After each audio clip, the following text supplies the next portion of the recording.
Good evening, ladies and gentlemen. I want to take this opportunity to welcome you to day two of our Child and Adolescent Child's Month Mental Health webinar that is being staged in collaboration and partnership with the Southern Regional Health Authority.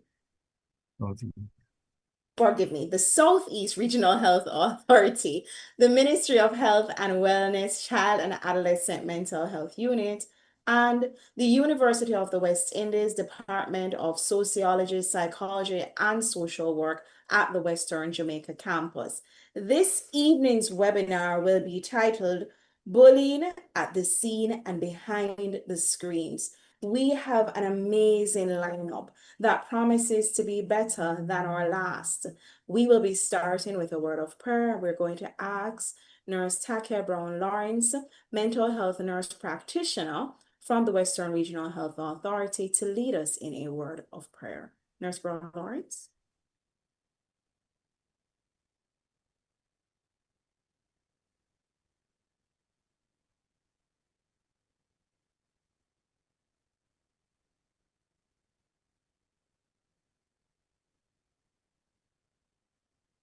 Nurse Brown.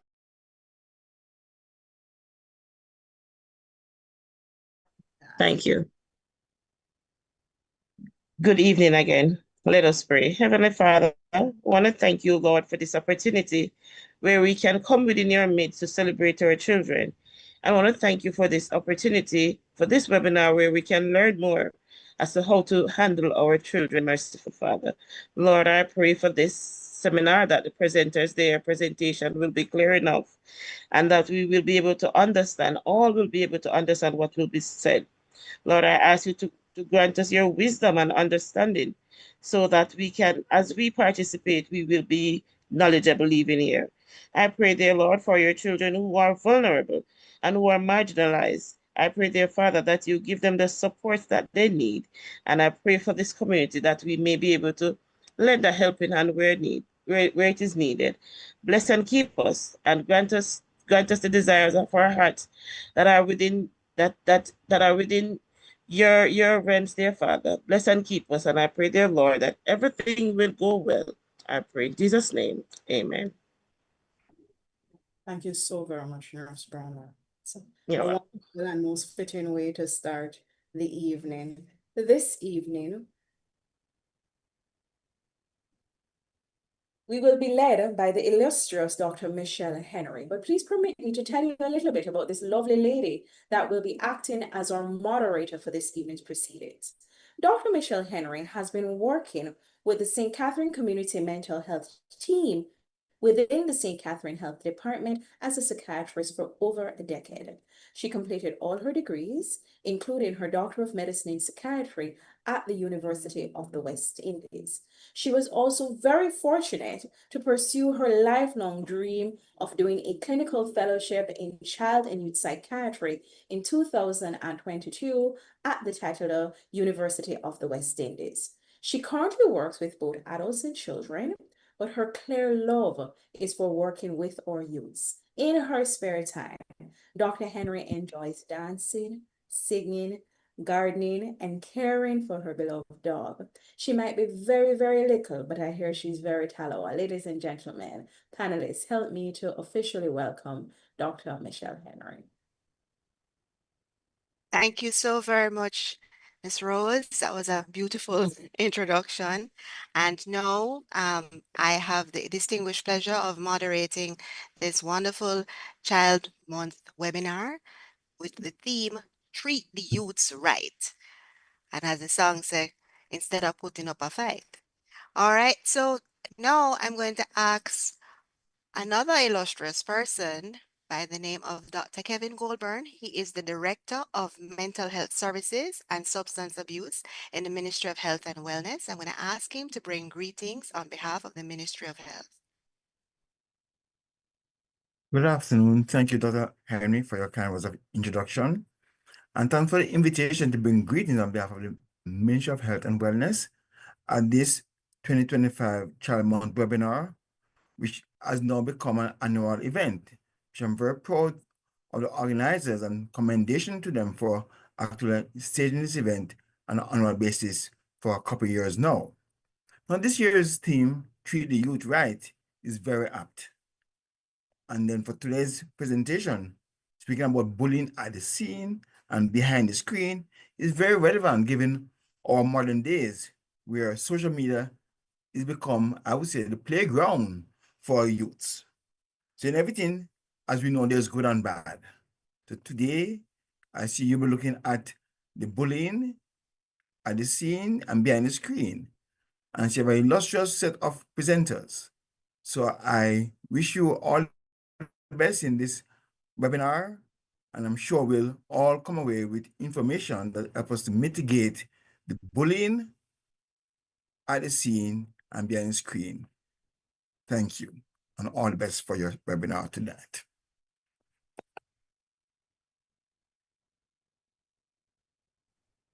Thank you very much, Dr. Goldburn, for your wonderful greeting words from the Ministry of Health.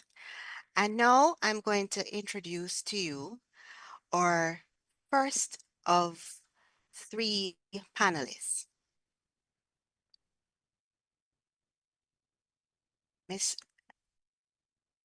She is Mrs. Jennifer Jarrett.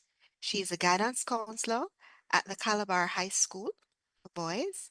She's a passionate individual who works selflessly to assist others. She believes in the inherent worth of an individual. She has over 10 years in the helping profession and has dedicated her services to serving youths in their holistic development. Please help me to welcome to our illustrious and wonderful presentation today, Miss Jennifer Jarrett, who will be speaking to us also on cyberbullying. The exact talk is characteristics of the bully and strategies to address this problem in schools. Thank you very much, and good evening again, everyone. It's a pleasure to be here. Thank you.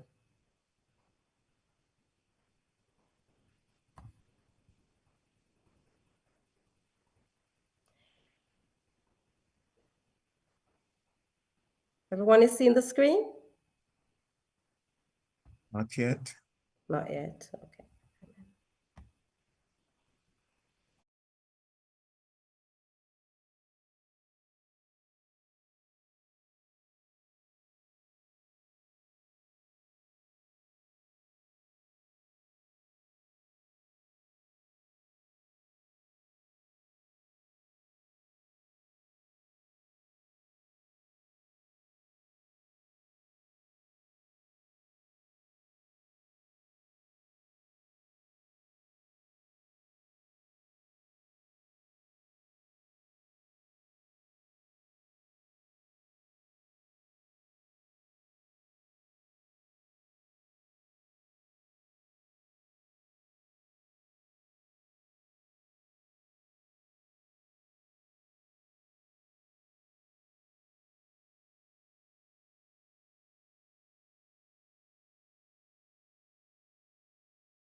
It is a pleasure. Okay, who is the bully? A bully is someone who repeatedly using their power, strength, or influence to intimidate, harm, or control others. It is generally considered harmful and unacceptable. Bullying just don't happen in the schools. As you know, bullying is all over, but it is also prevalent in the schools, and it must be managed in a way that every single child is comfortable. Every single child belongs to a school that is absolutely safe, and then a child go to school to learn. The teaching and learning environment must be conducive. So don't matter how you take it, a bully and the activities of a bully are never ever seen as something that is acceptable. It is unacceptable and harmful as well. Characteristics of the bully. Aggressiveness. Bullies often display physical or verbal aggression towards others.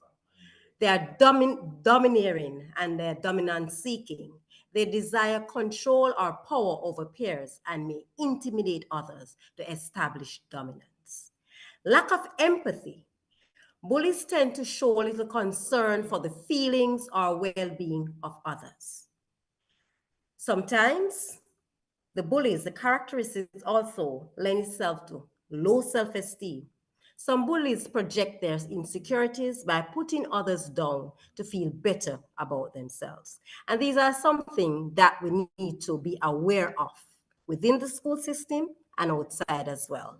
So the lack of empathy. So anything that person who shows the side of bullying, they don't think about what if I were the other person? How would I feel if that other person actually was doing that to me? What would I do? So they just act, just sometimes impulse. They just act because, listen, I want that, so that's the way I am going to do it as a bully.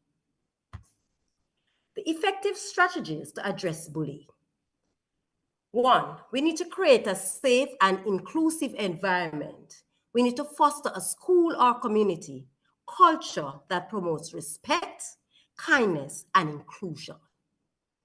Clearly communicate that bullying is unacceptable. Establish clear policies and consequences. Implement and enforce anti-bullying policies that define bullying behaviors. Outline consequences for such actions. Educate about bullying.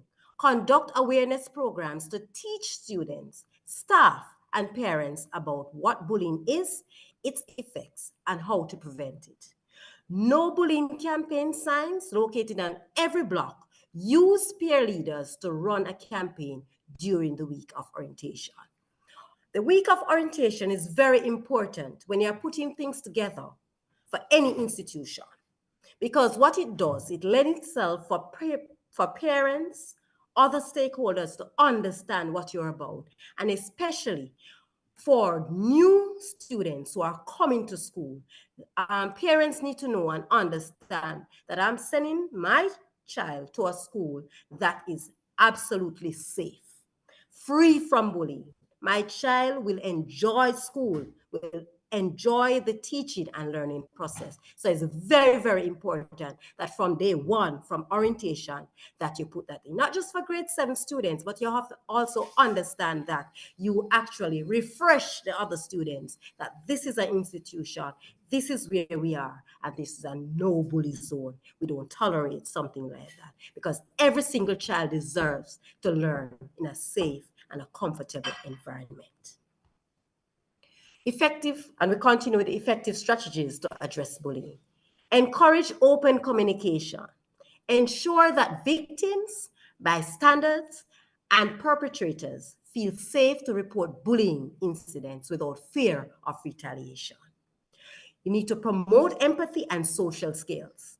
Incorporate lessons that develop empathy, conflict resolution, and emotional regulation to reduce aggressive behavior.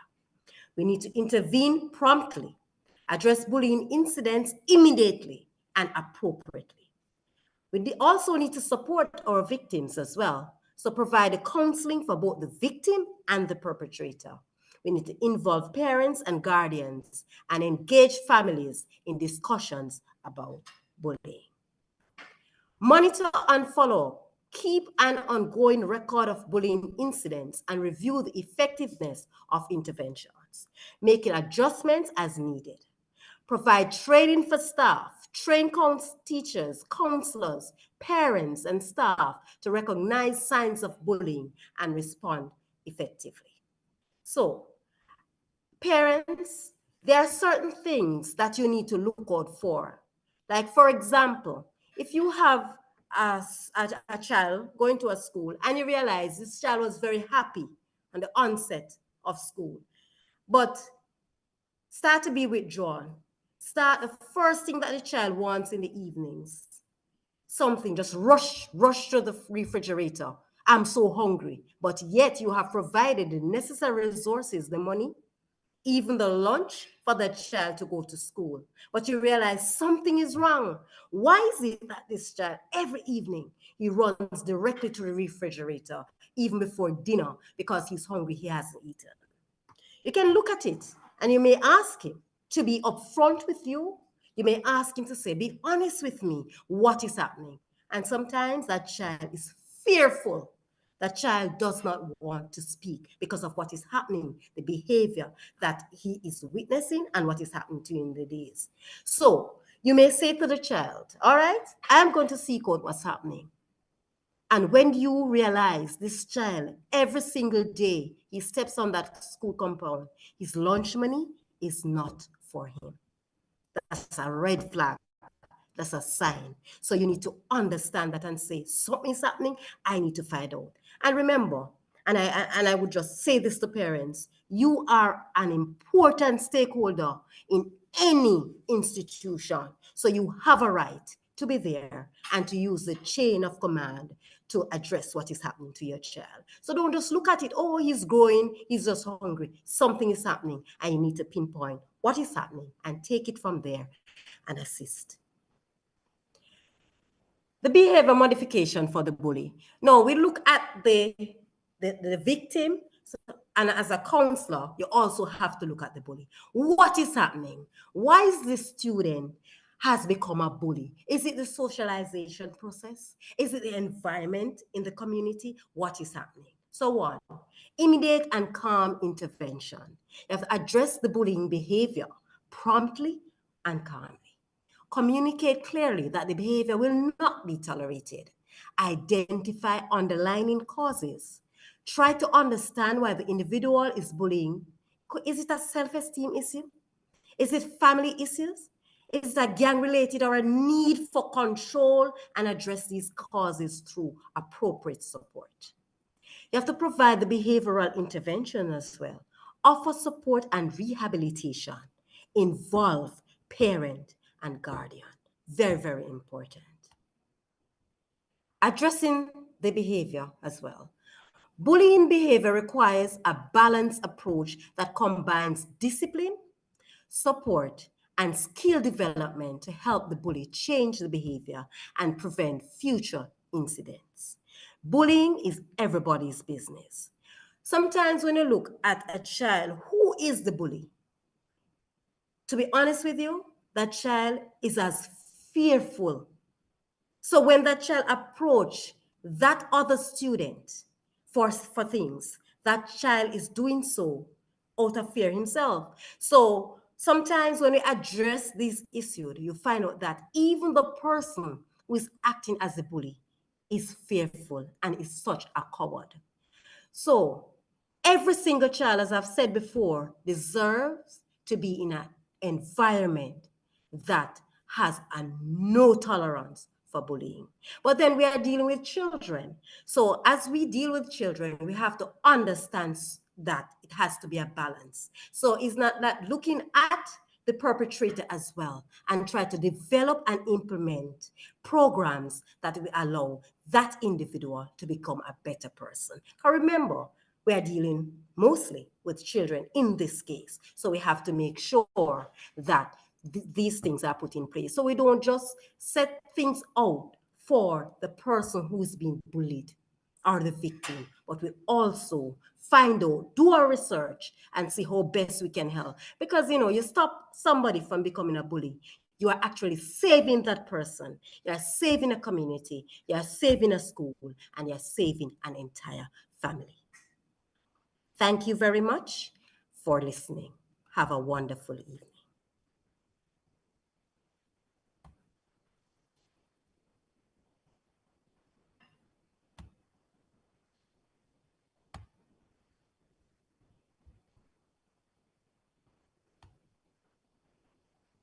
Thank you once again to Ms. Jared for a wonderful presentation on the characteristics of the bully and strategies to address this problem in schools.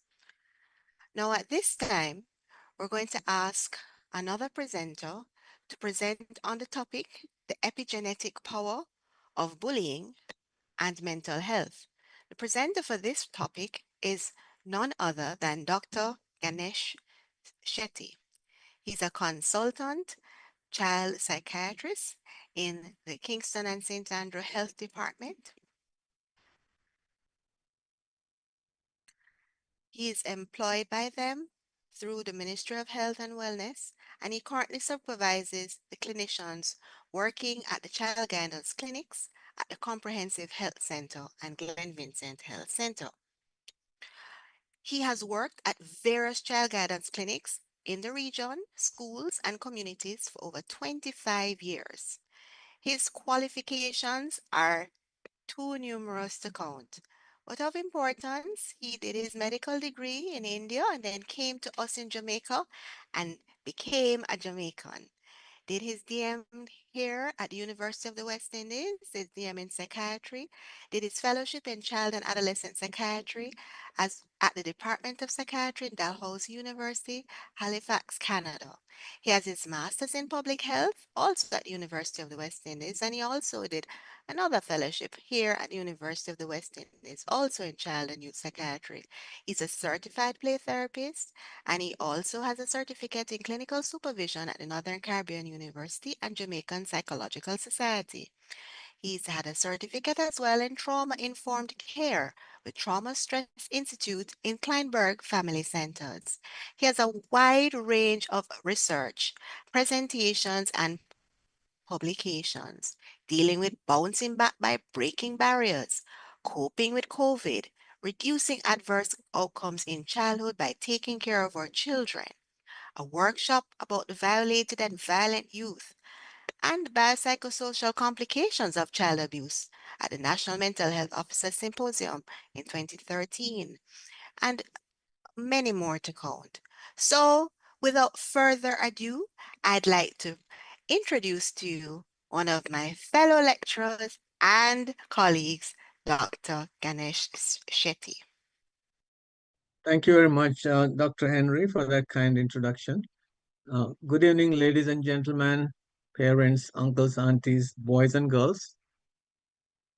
I would not call it epigenetic power. We need to take the power away from the bullying and bullies and call it a curse because it lingers around in your genes and presents itself at a different time in your life in an adverse way. And being around in psychiatry, I learned a few things from my teachers.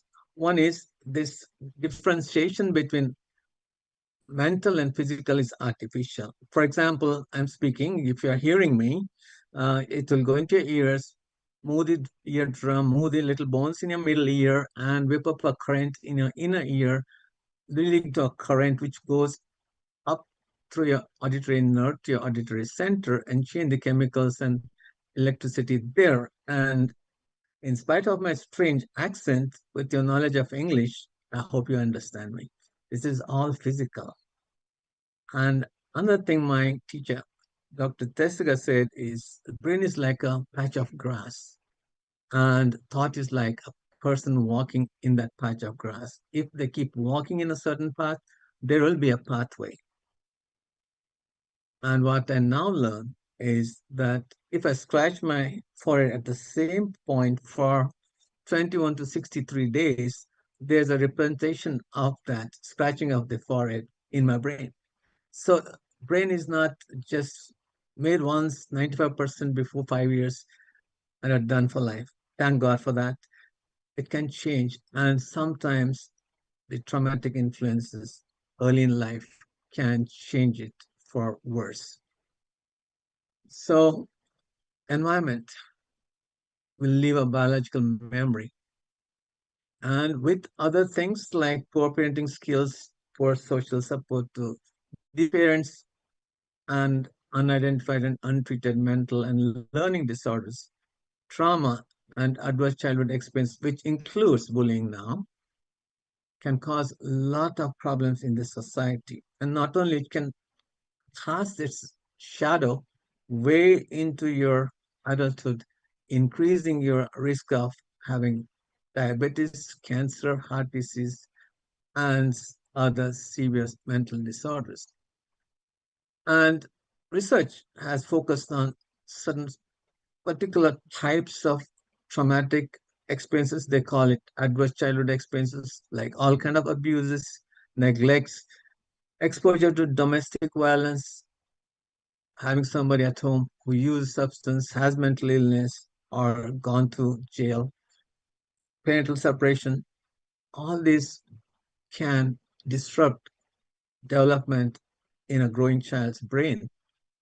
And that can disrupt social, emotional, cognitive learning and functioning. And that can disrupt how you adapt to the situation, and you may adapt to high risk behaviors, which will predispose you to disease, disability, social problems, and early death. And now, to this group of adverse childhood experience have included bullying, racism. In Jamaica, it could be classism, colorism.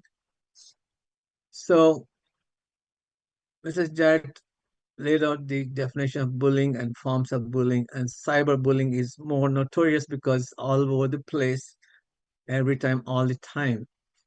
And bullying can take place at any age, but more so in primary school going up to high school. And it can happen in our schools and colleges and our working places too. What does it do? Immediately, it increases your fear.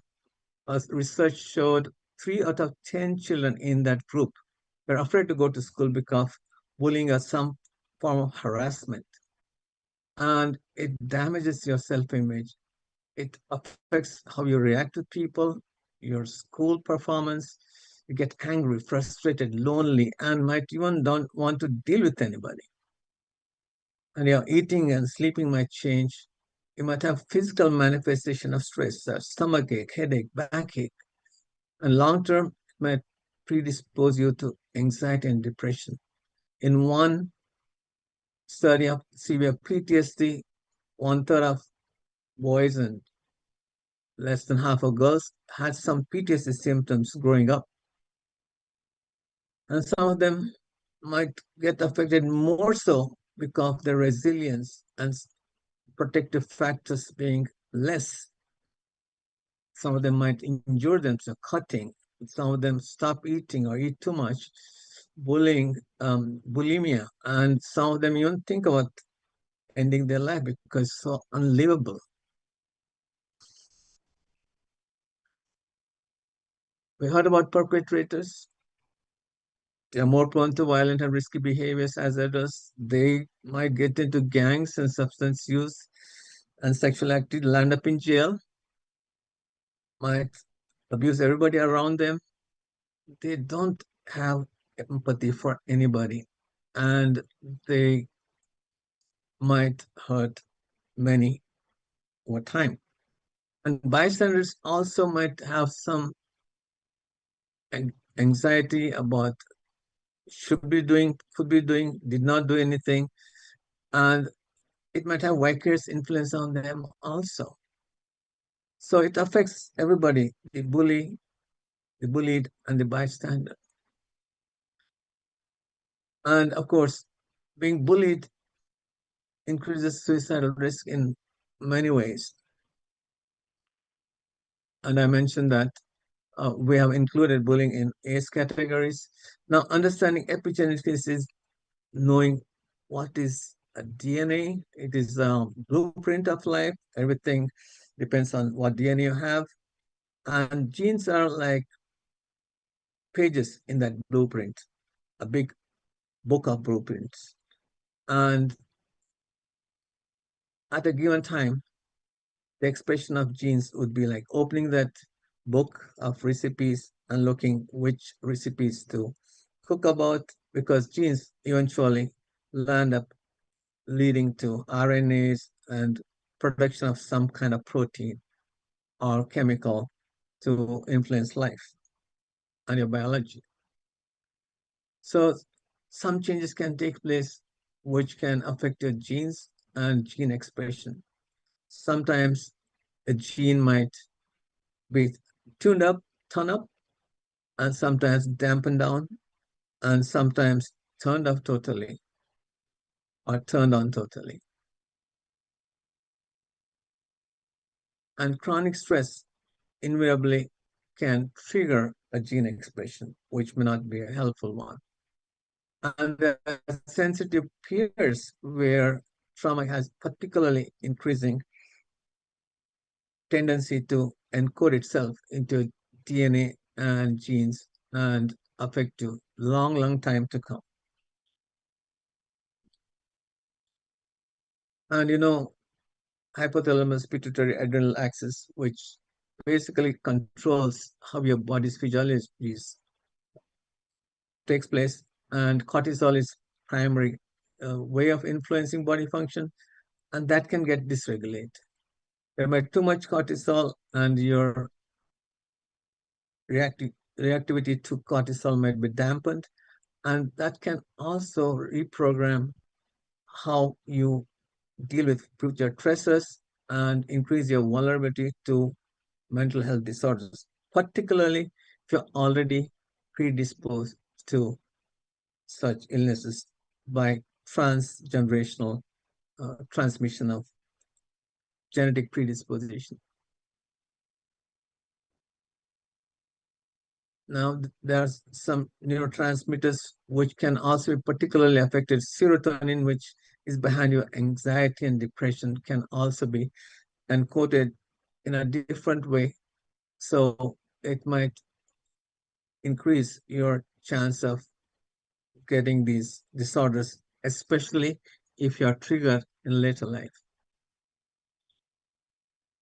So these, I don't want to go into too much of the genetics, but basically enough to say that the experiences don't just say at the psychological levels.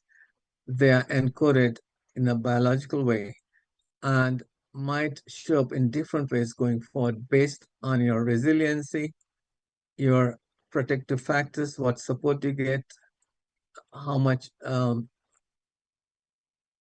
environment is conducive to your growth and development, and otherwise how it can affect you negatively going forward.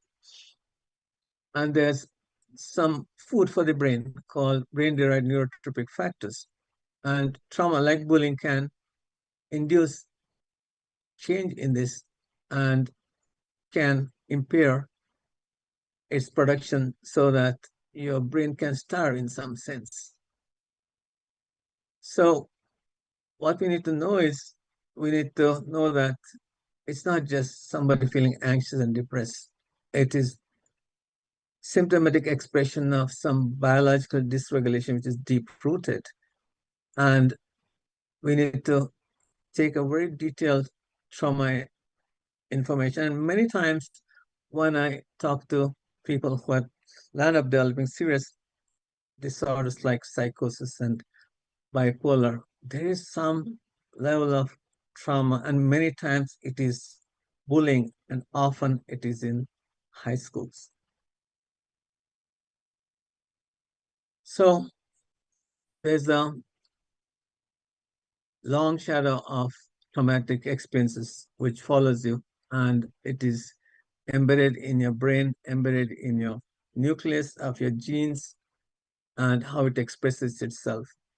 And the good news is, as it can be turned on by a trigger going forward, it can be tuned down and turned off by a supportive environment, whether it's your family, community, or church, whether it is counseling, therapy, psychotherapy, or even medications. Thank you very much.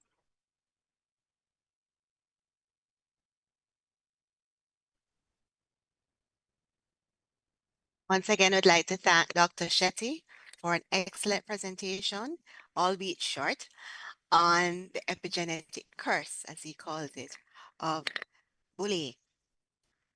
I just want to let the audience know that you have any questions, you can post them along to Dr. Crosman and they will be forwarded to me and I will let you all know.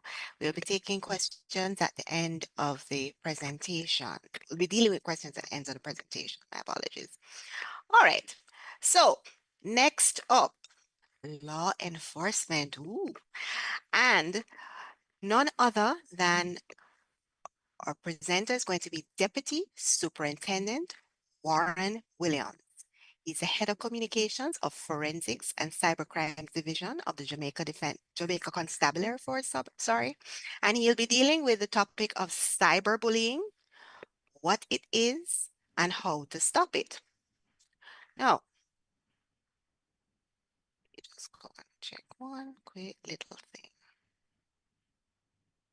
So, to introduce our distinguished guest.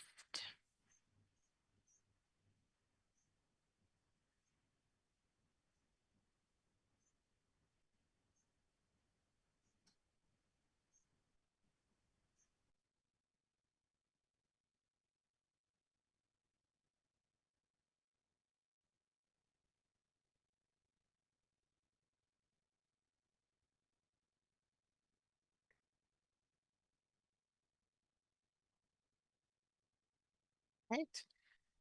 Well, seems I have introduced our distinguished guest. So let's go. Please welcome again, Deputy Superintendent, Sir Warren Williams. Thank you very much. Thank you very much for having me. It's my greatest pleasure to be on this forum at this point. And of course, we'll try to be as quickly as I can. Law enforcement perspective. Quite an interesting topic. And of course, we'll be looking at bullying behind the scenes, behind the screens rather. And of course, at the scenes can also be looked at, but more so since I'm in the cyber realm of things, I'll focus on that because we're seeing more and more, among our youngsters, even grown-ups, the persons, because they're at the screen almost like 24/7. Most of their content, most of their everyday life, their focus is on screen. So that's where they meet their dilemma in terms of being bullied. So we're in a new horizon, digital horizon, digital era, an era where there has been significant transformation, where persons, youngsters hardly play in the streets anymore, hardly go on the play fields to play. They find a lot of time to play on screen, behind the screens, and so forth and so on. We spend a lot of our days and hours behind the screen and so forth, our communication, and of course, that sort of interaction takes place, and that's where the bullying comes from. So they say we're in the smart age, and I developed an acronym for the smart. It's something that is more advanced, but it can be really, really troublesome as we utilize technology to facilitate, to do business, and of course for pleasure. And this is where things happen and cause that, act of bullying to take place. All right, so we're seeing a significant shift, as I said, from the regular way of, being bullied face to face, and now persons are being bullied behind the screens. We talk about cyber. Cyber is a new phenomenon. Cyber is simply not land, sea, or air, but of course, it's in that cyberspace. And the phenomenon of cyberbullying came about only because of what is being transpired and what is being done behind the screens. So as economies has shifted and general function of the human being has shifted to the screen, there are a lot of benefits and pitfalls of technology. And we know technology was created for the good, but of course, persons would have utilized it in a negative way to impact persons, such that we are seeing new offenses and of course things that are not nice that we call cyberbullying. But as discussed by our first presenter in terms of defining what is bullying, I will not go back into the definition. And of course, Doc would have looked at the medical side of things. I'll just look at what we see happening, the trends that we see happening in this space. So I want to shift specifically to social media. Why? Because if we do a survey right now to all those who's listening, I'm almost certain that every single person has a social media platform or account on their smart device, their computers, their smartphones, their tablets, you name it. And of course, they spend most of their times communicating on social media.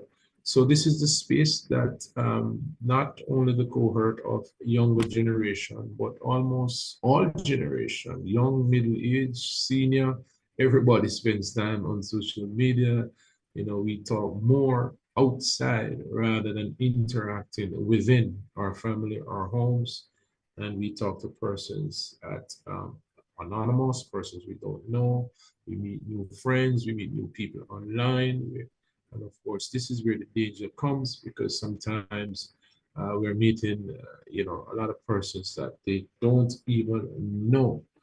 And of course, looking at what the research shows, it is showing that here is a few of the social media platforms that exist. There are a couple of thousands of them, but we can see that Facebook is the main one, over 2 billion, then followed by YouTube, another 2 billion, WhatsApp, Instagram, WeChat, TikTok, all of these. And if you look at our nowadays users, you will find at least one of these platforms on their devices that communication takes place.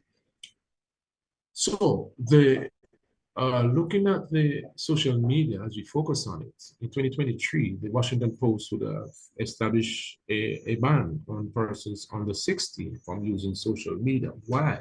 Because they're looking at the trends, they're looking at what is happening and how it's affecting persons, how they're being bullied, and so forth and so on. Another one shows that many social media platforms, so include TikTok and Twitter, already they are putting in place policies and procedures to prohibit persons under 13 from joining. Why do they do that? Because they observe how it's affecting users, and so these policies had to be put in place. So we are saying, asking the question, if we care about our children, protecting them from drinking and smoking, and ensuring that they don't drive before the age of 12, we should also put some things in place to protect them from the impact of social media. So cyberbullying, as we look at it from the cyber end, it's about sending, posting, sharing negative, harmful, false, or mean content about someone else. Also, cyberbullying is the use of electronic device, that computer that you have, instant message, email, chat rooms, or social media platforms to harass, to threaten, or to intimidate someone. So in fact, they're transferring the physical cyberbullying into cyberspace. So we're seeing that the effects of it. We're seeing a lot of persons become depressed. We have been to a lot of schools. We have to, speak to youngsters who have been impacted, and because of intimidation, it causes loneliness, low self-esteem, phobias, become fearful, social anxiety, and so forth and so on. So we ask a question, in using social media and the impact and what can happen if you're bullied. You know, what if you become a victim of it? What if, photographs are being posted on, websites that are not nice? Children find themselves posting and trying to, speak about negatively about their friends and their peers by posting negative photographs. Their characters can become defamed because of what they put. And of course, we think that there's a strong correlation between social media and missing person. Why? Because youngsters are online, they're bullied, they're placed into fear or intimidated or being threatened that if they do not volunteer information about themselves and about their parents and so forth and so on, they will do harm to them. So the other persons on the other side capitalize on this. So it can also affect them in their future endeavors in getting a job because of the negativity and being bullied to put negative things online or what was said about them or posted about them for someone else. They can become victims of human trafficking. We have seen that for their body parts and inhumane treatment. And of course, it affects their ability to travel, to business, or be progressive in life many, many years after they were at. But we want to focus on the laws and let persons understand that in Jamaica we do have a law which can protect our children and everyone from these sort of offenses. It's not stipulated. The provision doesn't clearly says cyberbullying, but it has a provision that says using a computer for malicious communication, which is provision 9 of the Act. Anything that is threatening, anything that is obscene or menacing, of course, persons can get into trouble for doing that. So, safety online and preventing our children and, of course, adults from being bullied. All of us as citizens, government, judicial, prosecution, and police, we all have a role to play to ensure that our children and all of us are not impacted and bullied because of someone else. That's the presentation. Thank you very much. Thank you for watching. Thank you so very much, Deputy Superintendent Warren. Let me get the name right. Deputy Superintendent Warren Williams. No, because he's a deputy superintendent, we have to give him his credit and his due, right? So, having found the bio, my apologies, we're going to say it now. So, Deputy Superintendent Warren Williams is the head of the Communications Forensics and Cybercrime Division at the Forensic Service Branch of the Jamaica Constabulary Force. He's a trained radio frequency propagation specialist and a manager of terrorism investigations, also cybersecurity. Mr. Williams holds various international certifications in digital forensics and has over 20 years of experience in telecommunications management and engineering. He's classified by the Jamaican Post and Telegraph as a Class A radio engineer. Mr. Williams has attended several digital and cyber conferences and workshops as a trainer and presenter in the Caribbean, North, Central, and South America, as well as Europe. He's a part-time lecturer on digital forensics and cybercrimes at the National Police College of Jamaica and Caribbean Maritime University. Mr. Williams has done several studies in telecommunications engineering and management in the USA at the undergrad level. He has also pursued studies at the master's level in telecommunications policy and technology management at the Mona ICT and Policy Center UWI. He is a digital forensic specialist and a consultant on cybersecurity and digital forensics, also a minister of religion and a marriage officer.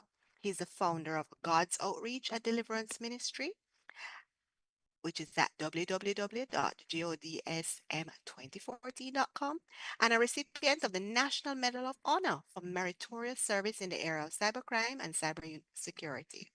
Mr. Williams is married and a father of 4 lovely children. He's an expert witness who enjoys watching sports, law movies, and also reading and following the Christian principles. Thank you once again so very much for your timely presentation, Deputy Superintendent Warren William. And now to proceed, at this time, we're now going to have a little talk by none other than young Justin Francis. Okay, let's find out over here.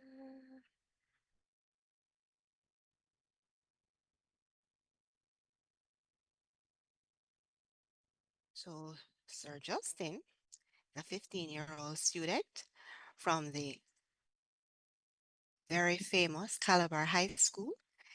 He is the student council president at this time, and he is going to be speaking with us on the actual impacts of bullying of students and practical suggestions to deal with same. Right, so good afternoon, everyone. As she said earlier, I'm Justin Francis of the Calabar High School, and I'll be presenting. Just give me a second.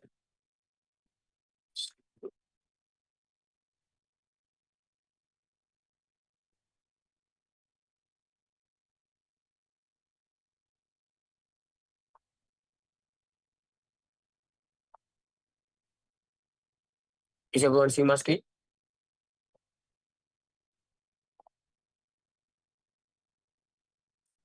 Right, so I'll be doing a presentation on the impact of bullying on students and practical suggestions to deal with same. Right?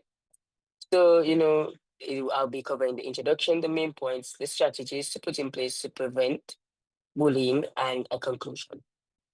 So this presentation will encompass what is bullying, who are bullied, what can we do to reduce bullying, strategies that we can put in motion to stop bullying in school.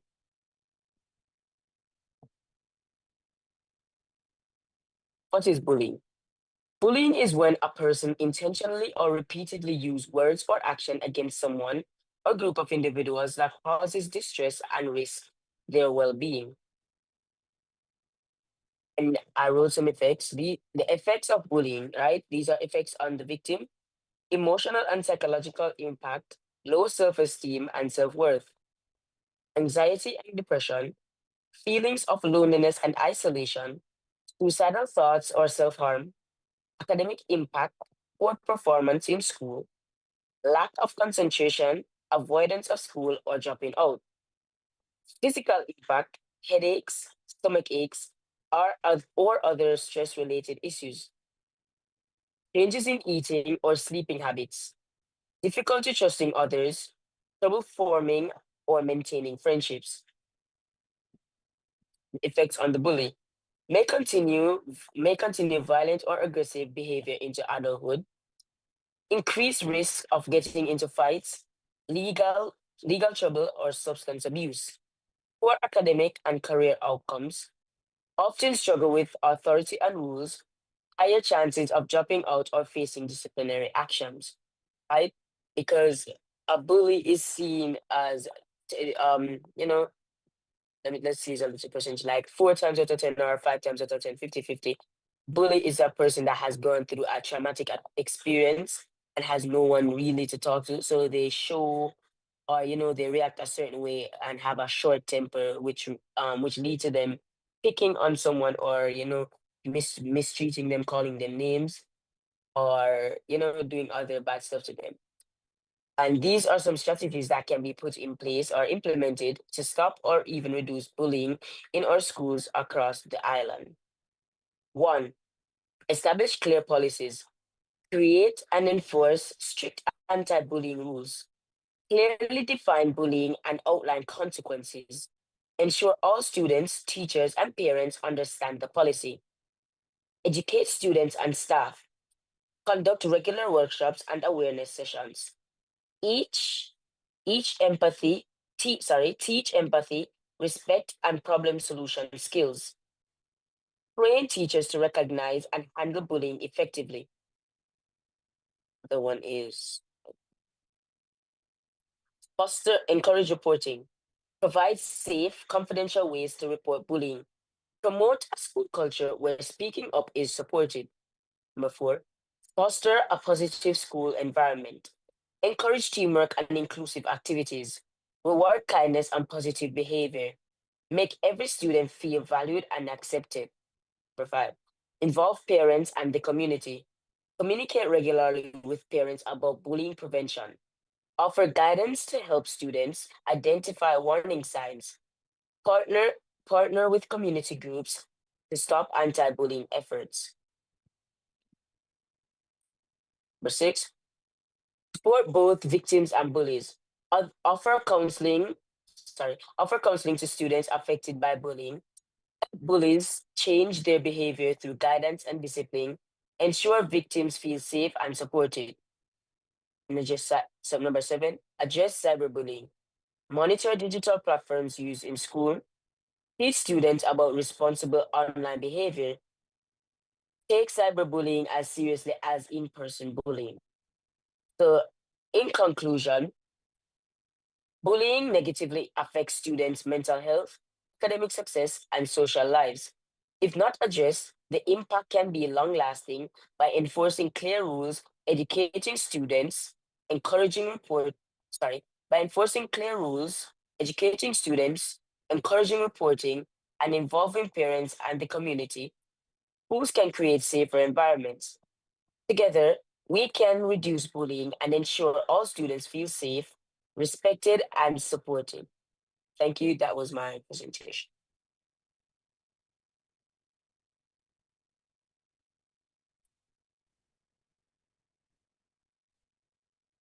Thank you, Justin, for an excellent presentation. And I'm sure that many persons have appreciated what you have said and will bear what you say in mind, sir. All right. So at this time, there are a few questions directed at each of the panelists. So I have one question for Dr. Jarrett, and it reads, would you support training for all categories of staff in the school, including ancillary, administrative, and other categories of workers at the school? That's for Dr. Jarrett. Good evening again, everyone. Most definitely. Because remember, the school situation is actually everybody that are stakeholders. We definitely have to train everybody. Ancillary workers are very important as well, because sometimes they see what others don't see. So yes, I would definitely support something like that to train every single stakeholder. Thank you. The second question for you, Dr. Jarrett, I just saw it now, says, how do parents navigate the school system when their child is being bullied?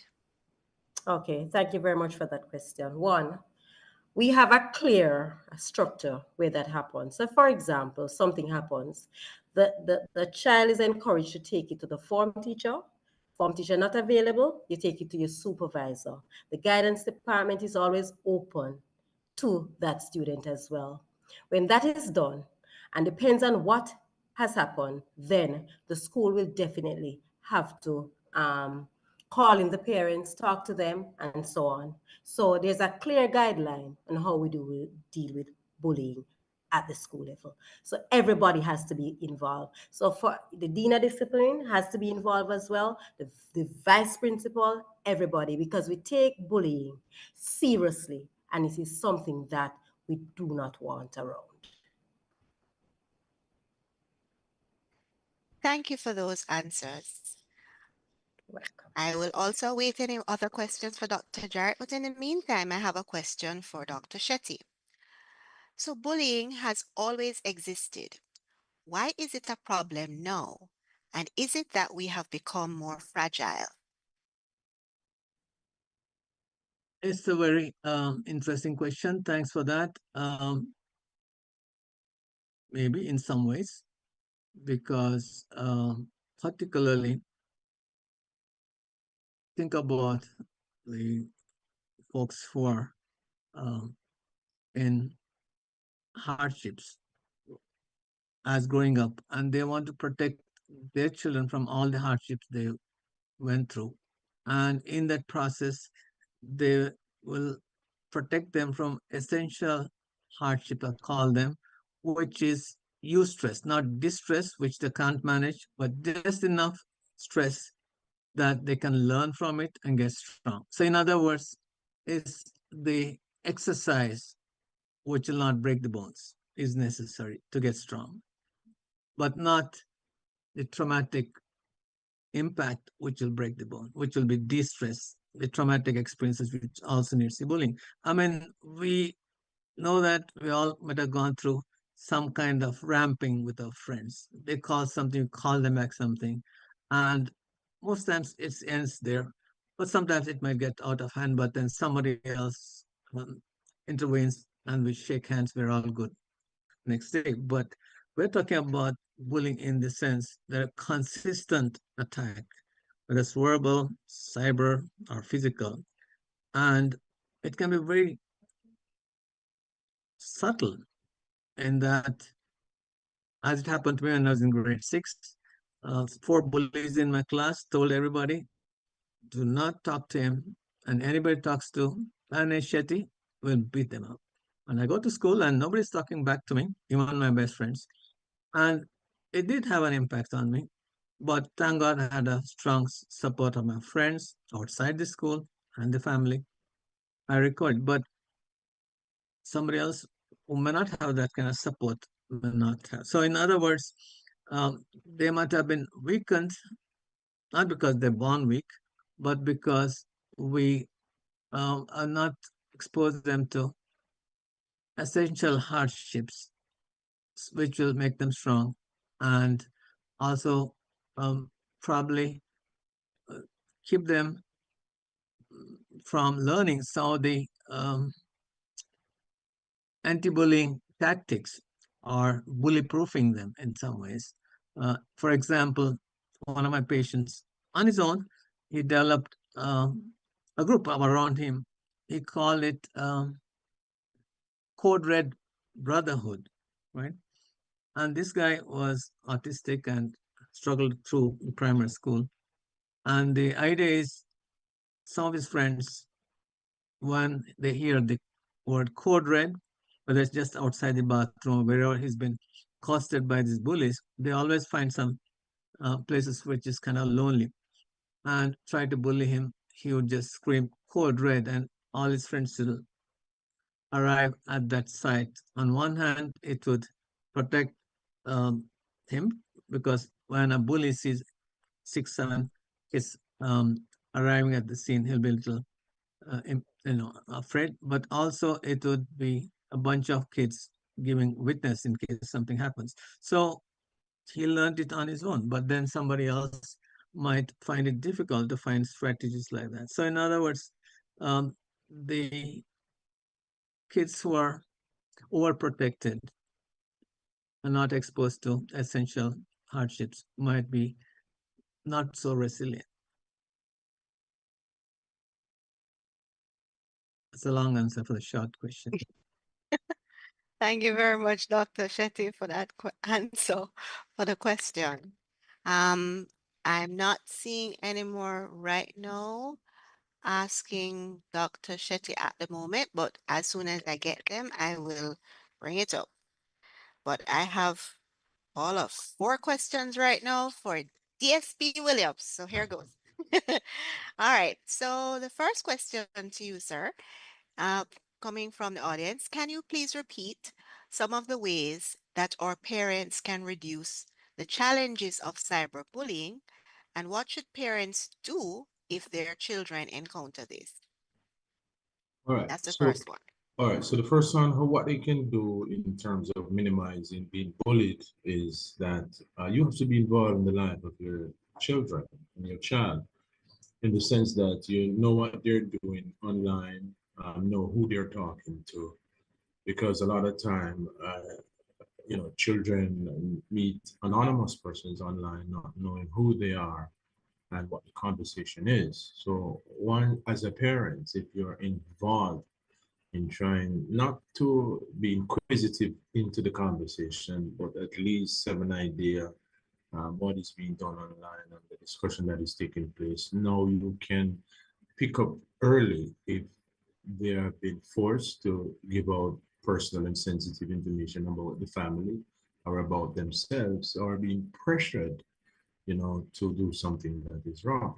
So that's, some of the simplest ways to prevent it from happening. And can you repeat the other part of the All question? right. And the other part of that first question was, what should parents do if their children encounter cyberbullying? All right. So as I said, cyberbullying is a phenomenon, a concept under the law of the Land Cybercrime Act. It's not really listed as an offense. However, there is a provision which captures that, and that's provision 9, which says you use your computer, and everything we use now is a computer, for malicious communication, anything that is threatening, menacing, or obscene. So once you recognize that messages are being sent or conversation that is threatening, obscene content or menacing content, then reports should be made to the police. Action should be taken, because it could be an adult that is threatening, it could be someone else, to get the police involved so that they can either come to the school, have a discussion with the perpetrator or perpetrators, and of course try to deal with the situation so that it does not escalate into something that can cause, someone to take their own life because they're being bullied. So report to parents, report it to the police, any police station, that here is someone that is threatening me, that is bullying me, and it needs to be dealt with. All right. All right. Mr. Williams, I have 3 more questions for you. Actually, it might be a fourth, but I haven't seen another one come up as yet. So I have 3 more questions at the moment. So the second one is, are there truly any policies in place to address bullying in schools? So that's the second question. All right. Very good question. And of course, from law enforcement, we are not policy makers, but we do make recommendation to the Senate, to government, as to what we've seen, the trends, and what is possible that we may include it as an offense, within the legislation. And of course, we do have, education, sensitization and education. We go to schools, and sometimes schools are having challenges with students being bullied online. So we avail ourselves to give those sensitization, presentation and discussion, and make kids, and sometimes goes to different institutions and communities to do these presentations, so adults and other persons can know what to do if they are being affected. Okay. The next question I was ask you is, can children call a specific number if they are being bullied? That's something new. Specific number, it sounds like what Doctor spoke about, the code red, or whatever it is. Well, specific number, I think they're asking like telephone Oh, numbers. telephone number. Sure. Of course, 119 is always there. You could call police control, or of course, whatever police station is closest to you. The police stations are listed in the blue page of the yellow pages. And of course, now we have yellow page online. So once you get access to those numbers, it doesn't have to be any specific police department. You just have to look up one of these numbers and make calls. But 119 is always available. Okay. All right. And the next question I saw was, in terms of cyberbullying, how can a person know that they're moving from a friendly chat to early cyberbullying? Are there any signs that persons can look out for? Well, as I say, the standard and the mark and the trigger there, as I said, look at it from what exactly is cyberbullying. And we mention a lot of things like sending, posting, anything that is threatening, intimidating.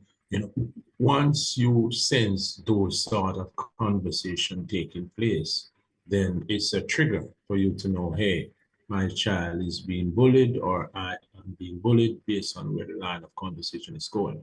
So we talk about sending, posting, sharing negative. harmful, false, or mean content about someone, that's a trigger for bullying. If you use the same device for instant messages, emails, chat rooms, social media to harass, threaten, or intimidate someone, then those are the triggers for you to know that bullying is taking place. Okay. The last question actually, I believe, was coming from Dr. Shetty, but he didn't post it. So I'm not sure if he's around to ask a question. Dr. Shetty? Yes, excellent presentation, Sue Williams. Thank you, And sir. I want to share with you actual incident happened a few years ago, where I'll change the specifics of the case to to protect confidentiality. One of the patients of a colleague say was not well at the time, and she posted that this colleague and some other colleagues molest patients, right? And which was utterly not true. And because the illness she had was episodic, it comes and goes. She'll be totally well, very intelligent, university educated. So some of the folks believed what she said, even though she was not well at the time. And one of the musician who was her friend even put on the internet, on the social media, that this person should be killed, this person should be killed. And put it in a nice way, it has to be brought to judgment, right? And the colleague went to the police station downtown, and they said, oh boy, all I can do is sue this person. And this person is mentally ill, and his own family is so fed up with him, they'll cut ties with him, sue him for what? And the threat was imminent. So colleague wrote to the Facebook folks that this is can create violence, take down the posting, and they did not. Okay. Right, and he has to somehow find his relatives who would go and meet him at the hospital where she was eventually hospitalized, and beg her to take it down. But eventually she got better and wrote a nice apology letter to my colleague, and it settled. So now it is worse because all miscreants need is a picture of Dr. Shetty and a sample of his voice. They can use artificial intelligence and make Dr. Shetty have a stand-up comedian HBO background in a funny looking t-shirt. And that's why I tell my clients nowadays, if I'm in front of you, talking to you, believe only that. Don't believe anything which you say about me on internet. But on serious notes, what has changed since then? Because all my colleague was told is sue him at that time. Well, as I said, Doc, it's everyone's responsibility to be au fait with the laws of the land and know when there is a breach or you're being affected, to know when it's criminal or when it is civil. So it depends on the act or the action, and the law clearly stipulates, and I mentioned Section 9 specifically, which would focus on incidents of cyberbullying, anything that is threatening. So if someone sends you a message that can be, alluded to or summed up to be something of a threat, then it's a criminal offense, not a civil offense. Or anything that is, menacing, constantly send messages that menaces, it's a criminal offense. Or obscenity, nudity, something like that. You say, listen, stop sending me those nude photographs, you're intimidating me, I'm not interested. You constantly send it, then it's a criminal offense. So once it falls into any of those three categories, then automatically it's a breach of the Cybercrime Act. Other than that, outside of that, it has to be treated as a civil litigation. Thank you. You're welcome, sir. All right, so we actually have two more questions. They're both for Mrs. Jarrett. Just quickly see if I can find them. One was actually a comment and a question. So the comment and the question was that the ancillary workers actually who wouldn't mind getting the training, they're at times afraid to speak up because they're saying that they're actually afraid of the bullies and that they themselves are afraid of being attacked. How can this be addressed in the school system? That's the first one. All right. As I said, that there's a clear structure in what we do. And also we help to protect our ancillary staff. So if they see something, they come. We also protect confidentiality and know how to deal with what has happened. So if they see something and they say to the relevant authorities, then we will know how to go to those persons or the students and ensure that it is taken carefully, because we have to be very careful. As I say, probably the ancillary worker may be even threatened as well. So we'll know how to take care of that. So our Dean of Discipline quite equipped to deal with that issue as well. So they will report it to maybe the guidance counselors and the Dean of Discipline as well. So, I mean, we try to make sure that the fear is not as great in how we deal with it and protect their confidentiality as well. All right, thank you very much for that one. The second question was coming from one of the live streamers, was asking, what do you suggest when the parents of the bullied child has gone through all the necessary channels in the school system and their child is still being bullied? How do they proceed in that situation? All right. It would have to be, the decision will have to be from the parents. Whether or not you take your child, because if you not feel safe enough and you think there's another environment that your child will be safe in, so probably you will just take the child. However, we will definitely, yes, maybe the parent has exhaust every single thing in the school. Then the decision will have to come from the parents themselves, and then the school will try to support as best as possible. But the decision has to be, the final decision must come from the parents. I would like to extend on that question to ask DSP Williams, in that particular situation that was just mentioned, is there a recourse or would it be advised that the parents report to the police at that time if their child is still being bullied, having gone through all the channels with respect to school? Sure, sure. And of course, I would recommend the steps that has been taken. Seek some dialogue with the guidance counselor, parents, and if it continues, then of course I would advise person to make an official report such that the police can now get involved, look into the situation, and see how best to resolve it.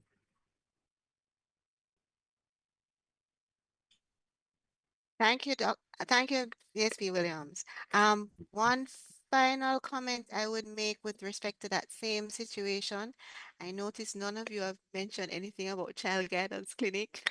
We're here, so maybe the referral would be made as well as my suggestion to the actual bully themselves, because we're not sure if there is a situation that is occurring which they would need assistance. So when they have also been spoken with, I think it would also be wise that they too could be sent and referred to the child guidance clinic to see what issues are occurring for that youngster to be actually be engaging in bullying at that time. All right. There are two other comments and questions that can be put to anyone in the panel. So they read, in some countries, children of a certain age are being banned from using social media. Do any of the panelists have any thoughts on that? That's one. And the second thing is, uh, what about the use or banned use, I would think, or banning the use of social media? How is the school administration, what do they think their role is with respect to the use of social media or its non-use in the schools? So the first thing is about banning children from use of a certain age using social media generally. And the second thing would be the school administration themselves. What are their thoughts with respect to the schools actually banning their use? Sorry, Dr. Henry. Yes, Dr. Crossman. Sorry, I think the second part is actually with regards to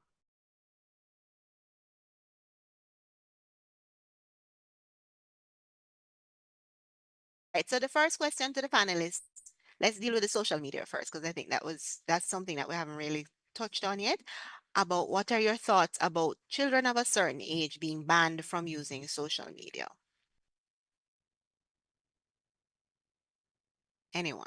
Well, let me make an attempt, towards that, because I did in my presentation would have shown a slide that in 2023, in the US, the Washington Post had proposed a new bill to ban anyone under 16 from using social media. So my thoughts on that, yes, we want to protect our children from, encountering these sort of dangerous situations. But then you might, say we're in communication era, information era.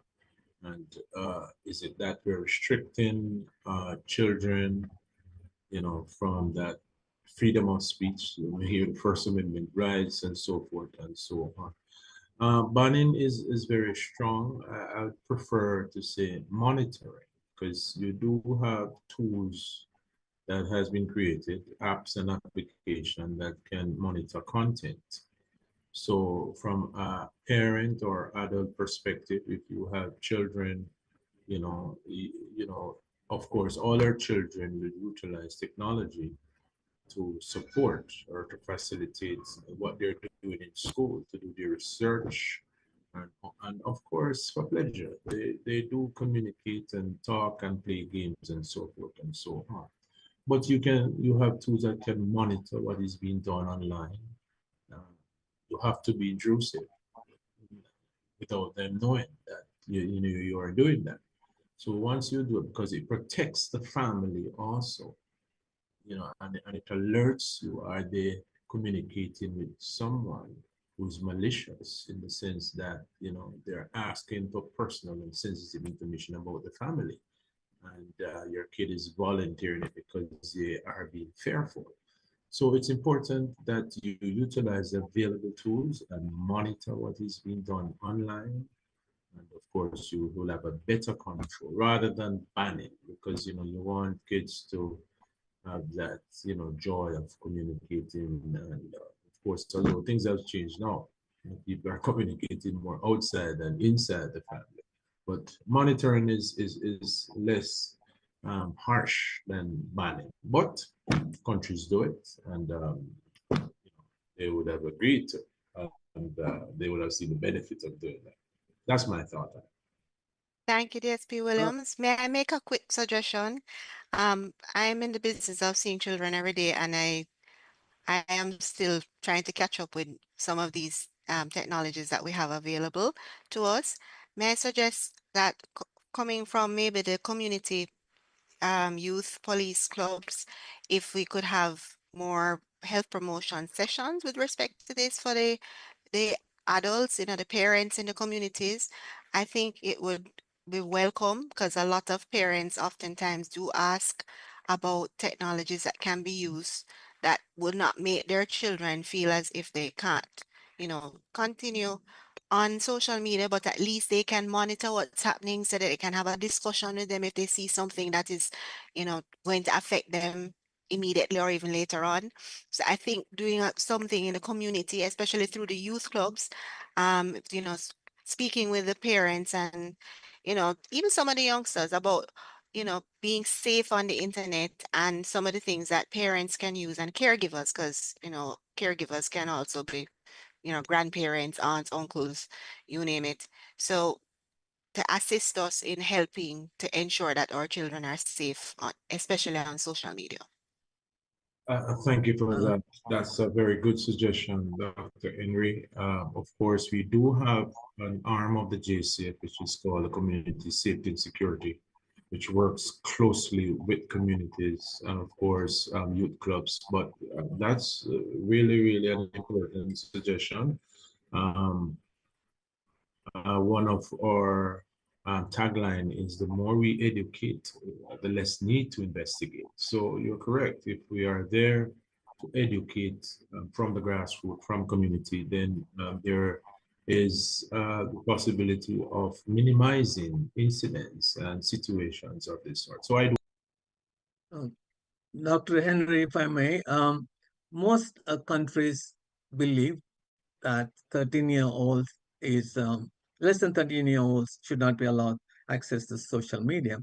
I mean, social media was a savior for our kids when the schools were closed, and the only way they would interact with these medias. However, our kids are so smart. I recall a patient who was about 11, and she was going on social media making inappropriate gestures to folks, some dangerous folks online. And her mother, who was not so tech savvy, will clamp down on her account, but she will create three. But there's an increasing opinion about if we're going to up the age. Australia has 16-year-old as age for use of social media. France, I think, is 15. And the reason, of course, obvious, the impact on their time, and which will impact on the school performance, and the pressure of finishing our homework in Jamaican context will add up, and what impact it can have on their mental health. Of course, inappropriate content, porn, and so on, and inappropriate exposure of themselves to the predators. And today's topic, cyberbullying, but also the technology is addictive. Having seen that effect on all members of the family, there's a village in India. They had cyber curfew. After a certain time in the evening, all phones, all devices should be put away, and people in the family should interact normally, like we used to do some long time ago. And but the problem with the restriction is the implementation.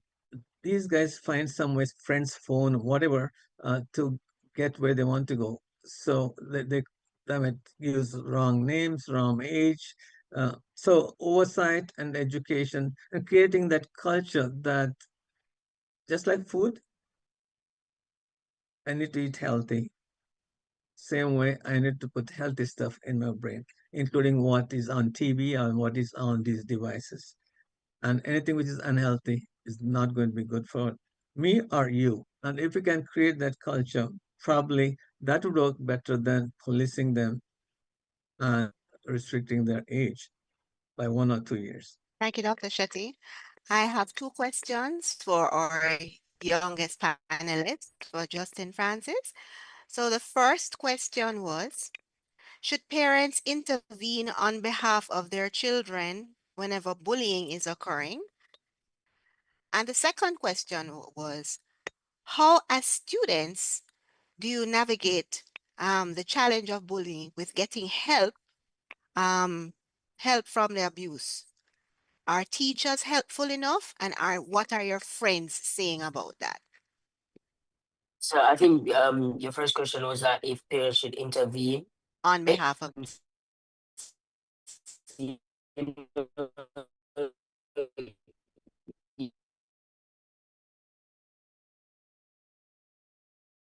As the legal guardian should have a say, but it more, because there be, because of the built up ignorance, and the bullies ignorancy will cause them to act a certain way. Because if they tell their parent, no, the man say, yo, let me put it in terms of the man say, yo, like, why you gonna do that and things, and like it's like a trigger for them. But at the same time, the parents have to intervene, because as I said earlier, is their legal guardian. They have to know everything that's happening about the child. But having too much of an intervention or the type of intervention that they're going to have can lead to the child being bullied more. The And second what one was the was, second question again? how as students are you guys navigating the challenge of bullying with getting help from the abuse? Do you find the teachers being helpful enough? And what do your friends say about the issue of bullying with respect to getting help? Personally, don't get bullied, but so I think the teachers at my institution, they are very helpful, especially the guidance counselors, the form teachers, because we have a system at Calabar High School where there's stages you go from, like, if it's in the class, even if it's not in, if it's in the class, then the class teacher, the form teacher, supervisor, the vice principal, then the guidance counselors, depending on how serious the situation is, then the vice principal, then the dean of discipline, and if it's case where it's life threatening or really bad, it goes to the principal. So I believe that the teachers at my institution, they do a really excellent job of helping with bullying, because my school, I don't really see much bullying. And the next thing is the second part of the question, which was what my friends say. So I don't think, as I said, we don't get bullied. Me and my friend, people don't get bullied, but I think they would say, um, if I was to be bullied, I think that they would step in and stand up for me, because at Calabar, from first form, from orientation, they teach us to be each other's brother's keeper, and I think most of us keep that dearly, because everybody has their little friend group. So I think that our friends at Calabar High School, they would step in front, they would step in, intervene, and stop what's happening and talk to the individual. Thank you very much, Justin. Appreciated those answers. All right, so I'm getting two more questions. Well, one question I should say in two parts and two comments. So the question goes out to DSP Warren. The question was, do we still have police as resource officers in school? And if so, what are the statistics for that environment? Yes, we do have resource officers in schools, and I mentioned the department that is called the Community Safety and Security. They deal directly and provide the uniform resources to interact and work with schools and communities. So it is available right across the island, in majority of communities and schools. And of course, they do have their schedule in terms of visits and timelines. And of course, once there are issues affecting students and schools, that's the department that addresses those issues and see how best they can deal with situations that affect and impact schools. So yes, that resource is in place, and it's still very much active. Okay, thank you very much, sir. All right, so I have two comments, and any one of the panelists can take this on. So one of the comments is that faith-based institutions can also be engaged in assisting with the basis of bullying, and they tend to have various youth groups. That was from Mrs. Hyde Allison. And another comment from Zoe that stating that parenting and dealing with children overall can be an overwhelming task.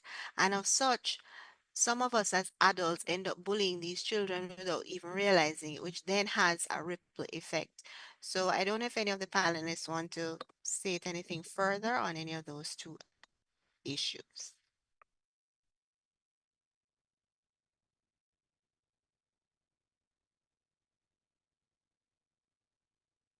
Parenting can be awesome, but awfully difficult job, especially if you're a single parent and you're a couple kids, without much help from your counterpart and your extended family. And the inflation uh, sometimes enforces that you have to work longer, sometimes two jobs, and you come home um, tired and bored, and you want to just chill out and maybe watch some TV and relax, and then um, two of your kids start fighting, or one of them start fussing and throwing a temper tantrum. It's hard. It's very difficult at times to keep your cool. And sometimes it might be even easy for you to give them a device, go to your room, do your thing, let me watch some TV and relax. And that leads to disconnection between you and your children, because they're busy at school, they're disconnected from you. You're busy at work, disconnected from your kids. Little time you have at home, because both of you are tired and frustrated from long class with your child, long hours at work for you. How about just finding some time to do chillax and find it some interesting way, fun way your kids might find it interesting. So anything which is not interesting, they'll not be in it. And then probably you might be in a better mental state to deal with them, and they might be in a better headspace to respond to you. And yeah, you need to be careful, because we might inadvertently land up bullying them. Shut up your mouth, stop wasting your time, look at them food. Those kind of things might be utterances in the moment because of your own level of frustration. But for younger child particularly, who thinks what you think about him is very paramount, it might be ringing in the back of their mind for years. I mean, I've seen a 40-year-old alcoholic crying in my office and remembering his dad saying, "You damn fool, you're going to come to nothing." It was said in a moment of anger or whatever, I don't know. He doesn't even remember what it was all about. But he remembers that was said, and he is trying to make his father's expectation come true by sinking in alcohol. So these little things can have a long impairing impact to your kids. So best thing is to say nothing when you're not in a good headspace. And you can tell your kids, I'm angry now, I'm frustrated now, and mommy can't be nice when that is the case. You go to your room, relax. I'll go to my room, relax, and then after 20 minutes or whatever, we can see where we go from there. Could be a good option. Thank you. Thank you, Dr. Shetty. So I have two more questions for DSP Warren, two of them which are quite serious actually. One was stating that this person sent a message to the complaint unit of the JCF regarding a threat that they had received through a text message. They would like to know how to follow up on this because apparently the perpetrator has a firearm. And indeed, you're correct. That's a serious threat. So if it has been reported already, they should get a receipt with, of course, whichever police station they went to. Not sure if they already gave a statement following their official report, but if they're not getting anywhere, I think they need to go back to the police station, speak to the commanding officer of that station, saying that, listen, I've made a report and I'm not getting any redress. We can't take a firearm threat lightly. So, we have to take some action. So there are action that can be taken to address it quickly. So that's my advice, follow up. And if it's not getting anywhere at the local level, then you can always take it higher, higher and higher. Another question coming from Amoya Gray states that many teachers, due to fear, especially those in volatile communities, tend to just sit back and watch the students. The question was, what protection is in place for teachers if they reprimand or even intervene? Very, very, very troubling question. But if the teachers are feeling threatened by students, of course, self-preservation is first and foremost. I'm not sure what are the school policies with respect to situations of that nature, But as the questions before asked, if there are resources from the JCF to address issues like this, I will say it again, community safety and security is there. So once they come, on board or they are on at school, you can, interact with them, report to them what is happening, and their duty is to see how best to nullify the situation and to prevent it from escalating, and of course assist the teaching community to so that there's discipline in the school, and such that students will follow the rules of the school.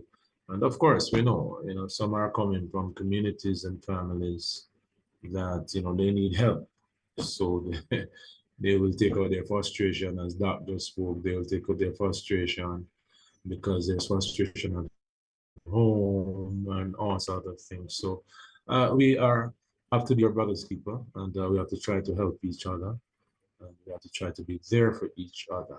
The police won't have all the answers, but we're there to be a shoulder to cry on. All right, so the final question, and I'll put this out to the panel, 30 seconds or less. Whose responsibility is it to respond to bullying? The state, the parents, or youth? All of them. Everyone has a role in stopping bullying or allowing it to continue. And in a case you mentioned earlier, there is strength in unity. As we know, a lot of schools are located in the city, but still a lot of disciplinary actions are taken, and a lot of help is given to these kids who are disruptive, as well as even involved in bullying. And some of them are referred to our child guidance clinics, which need to continue. I want to add to what Doc is saying. I mean, for a society who is moving and trying to move in a direction where we can have peace and safety. One of my slides did speak to everybody has a role to play. And of course, you do not want to get into the general jargon of see no evil, speak no evil, and so forth. And, it's not my business. So, it's not affecting me, so I don't care. We have to be there. If something is happening, your child is my child, and my child is your child. So we all have a role to play in ensuring that our children, are grown properly. And of course, if there are situations that needs to be addressed, the parent has to be the uncles, the aunts, the teacher, the principal, the police, the doctors, the lawyers. Everyone has a role to play. That's my take. Sure. Mrs. Jared?